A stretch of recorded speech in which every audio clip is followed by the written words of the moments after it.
Hello guys, welcome to our channel.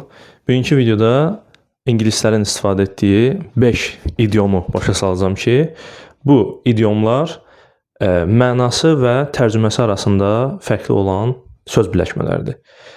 Break the ice, aranı yumşaltmaq, buzları əritmək mənasında deyə bilərsiniz.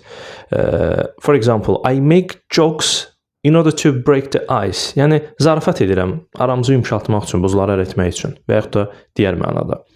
Call it a day. Bu günlük kifayətdir. We worked too much today. Let's call it a day. Yəni bu gün çox işləmişik. Bu günlük kifayətdir. Call it a day. Under the weather. Özünü pis hiss etmək. I'm so much tired.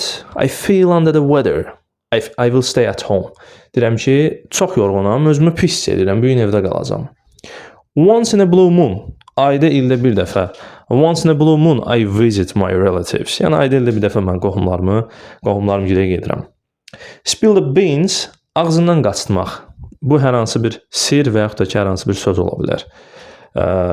For example, he mistakenly spilled the beans and disclosed the secrets between us. O səhvən aramızdakı sirri ağzından qaçırtdı. Thank you so much for watching video. Kanalımıza abunə olun, videonu bəyənin, növbəti şortlarla da yaxında tanış olacaqsınız. Təşəkkürlər.